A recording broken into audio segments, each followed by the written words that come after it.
That breaking news this morning. State police are actively investigating an ambulance crash overnight in Schenectady. Breaking news here at noon. A small plane crashing down near Albany Airport this morning near Maxwell Road. The road is expected to remain closed for the rest of the day. Let's get out live now to CBS 6's Ashley Kutsikangi. She is at the scene for us. Ashley, we're learning one person died in this crash. Our other top story this morning.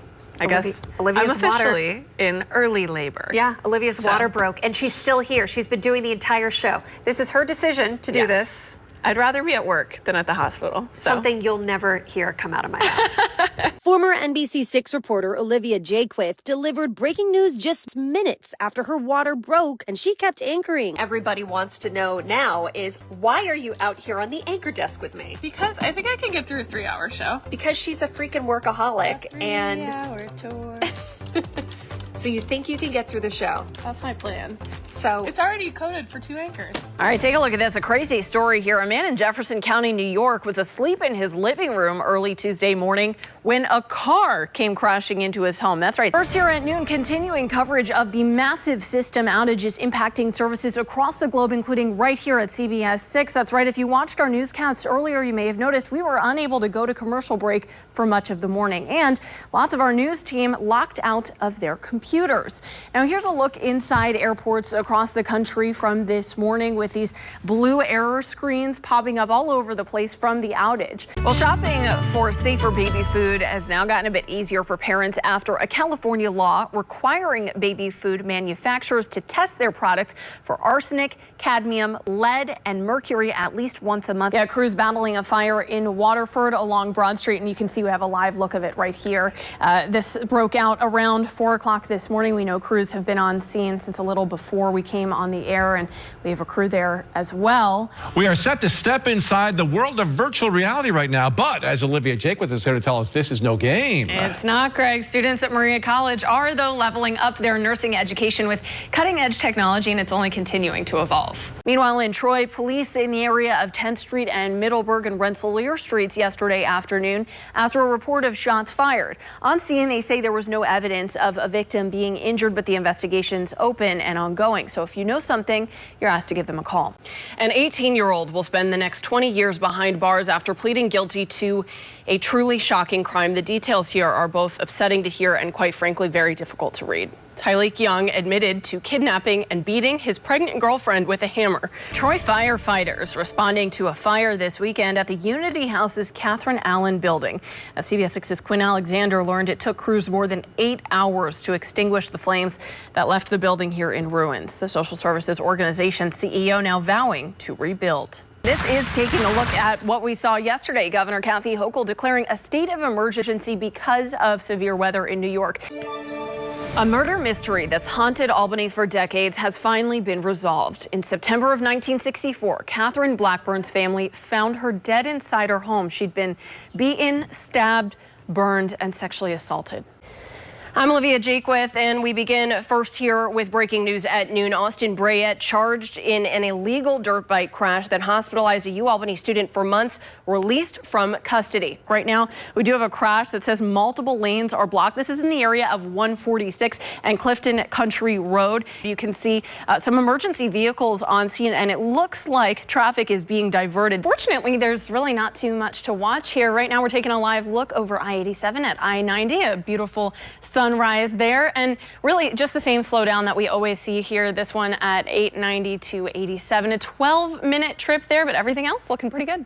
Lawyers say he'll be giving testimony here today along with a team of other witnesses to try to settle the question of whether he's a resident of California or here in New York. And if I step off to the side, you can see that increased security presence outside here today because of his appearance. Even what we're seeing right now scaled down from when he arrived earlier this morning. And this hits home for me, right? And JT, I'm sure you can relate.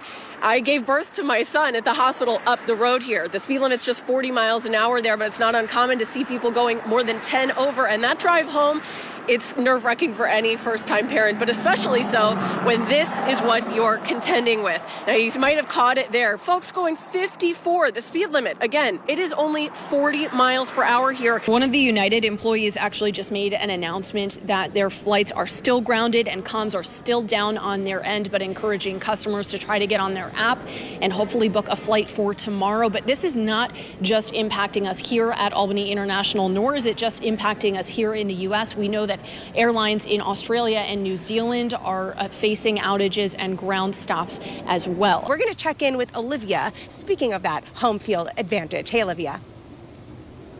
Yeah, Lara, we literally mean home field advantage because of this new turf that we're standing on right now. It's a great new complex. It's not just the field, and it opened around this time last year, hosting multiple sports, and again, not just football, because for years, a lot of the teams here at Niskayuna actually had to go away for their so-called home games.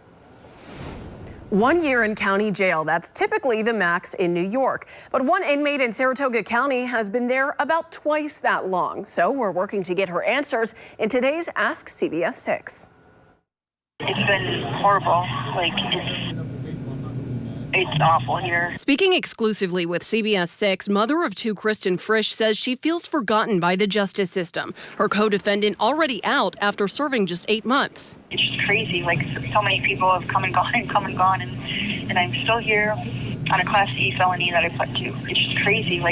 A fellow inmate at Saratoga County Correctional Facility wrote me a letter advocating for Frisch. And so I started digging, trying to speak with Frisch directly and reaching out to the sheriff's office, the jail administrator, and public defender's office. We're crammed in this tiny space. So there's people living on top of each other.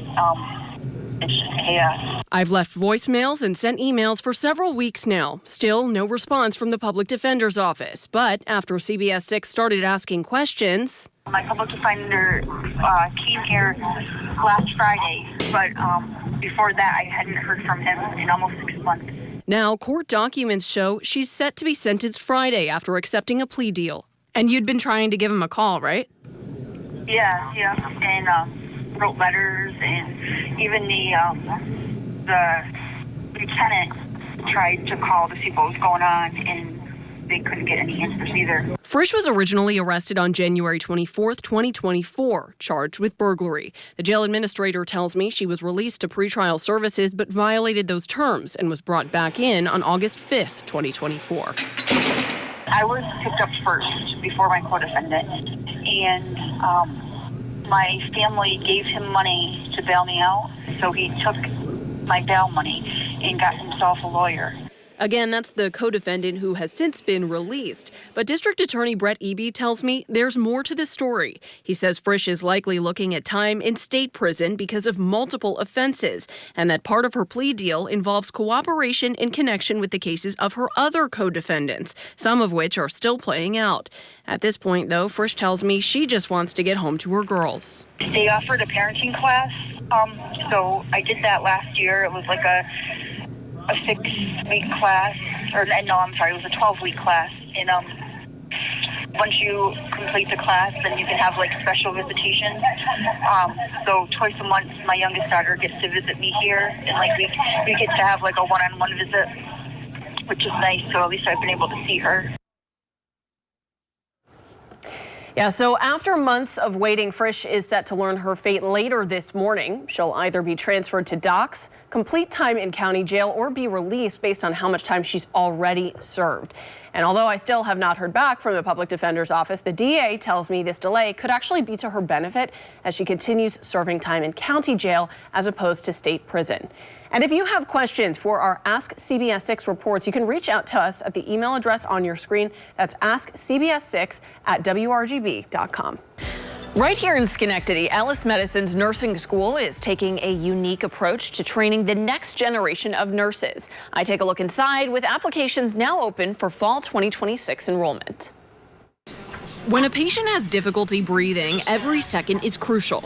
Our oxygen is a little bit low, so we're just going to put her on oxygen. That's why these nursing students are learning to respond, and fast. We're just going to administer some medication just because your blood sugar is at 38 right now. Simulations allow students at the Belanger School of Nursing to prepare for what they'll soon see as registered professional nurses. Best practice, best patient outcomes. Here in the skills lab, the mannequins blink, breathe, and even groan with discomfort. Meanwhile, a real person is standing by, teaching students to not only care for the patient, but also any support person who may be with them. They learn about what to do and how we administer meds and how we manage the IVs while the patient is in the room. And then when they watch themselves afterward through the camera, they have a sense for who was able to step forward, who was able to step back, how they maintain eye contact, a lot of the soft skills. They can really practice with that, and it helps them cement that learning. The Belanger School is hospital-based. With a pulse on what's changing in healthcare, students have their clinical experiences at Ellis, Bellevue, and in the community. Especially after the pandemic, finding capable healthcare professionals who could work as nurses in the hospital, in the community, it really has been, it's been a significant lift for all of the hospitals, not just Ellis. We're fortunate that our students do all of the brunt of their clinical training at Ellis, so they're well equipped. Since its formation in 1906, the Belanger School of Nursing has seen great change. As for what's ahead, Our new curriculum came out and we added 2 online courses. That's something we have never implemented before. So going forward, we could have more hybrid courses. We could have other courses that will fit our community. We are building downstairs a new 50-student classroom and a multi-purpose room. So that's the room where imagination is going to happen for the next 10 years. Olivia Jaquith, CBS 6 News. Una primero en su tipo aquí mismo en Nueva York. Si quieres aprender sobre negocios, SUNY Empire tiene algo para ti, completamente en español. Empire State University is launching New York's first and only Spanish language Bachelor's of Business Administration in fall 2025. It is a program that is designed to serve Spanish speakers both in New York and beyond. And there are more than 2.7 million Spanish speakers living in New York State currently. Hoy, dice la presidenta de la universidad, Lisa Wallendorf, las clases son 98% en línea. Ampliar acceso a aquellos que buscan aprender. There is growing demand, and we feel a responsibility to grow with the times, to change with the times, and also to put up degree programs that meet the needs of individuals, of families, communities, and certainly of the workforce. Las clases se impartirán en español y también contarán con asesores y personal de ayuda financiera disponibles para prestar apoyo en español. Business is one of the most popular majors, and that applies not just in this country, but around the world. It is a degree that offers people access to social mobility, to many jobs that will give them more economic prosperity. Después de ese otoño, me dice la presidenta, el objetivo es añadir otro programa de grado, atendiendo a la población hispanohablante. En el estudio, Olivia Jaquith, CBS 6 News. At 5 o'clock, good morning. On this Monday, we are tracking this historic snowstorm almost a day since the worst of it was hitting our area. That's right. If you need to leave the house this morning, we do have your traffic report coming up with a live look at the roads. And JT Fetch is out in the CBS 6 Mobile Weather Authority, sponsored by Mohawk Honda. If you went to bed still waiting on your cell service to be restored, you should be waking up to some good news. Verizon said late last night, after a nationwide outage, coverage is back. We're taking a live look at Lake George. Actually, let me step off to the side. You can see the Adirondack here is on fire. Several fire crews on scene. We've been taking a look at this for, I don't know, the past 10, 15 minutes here. And one of the things we were concerned about is the cold. Are they contending with wind out there as well? 6 News starts now with breaking news. That breaking news here at 4:30, Pope Francis has died. That's according to the Vatican, and this comes just a day after Easter Sunday.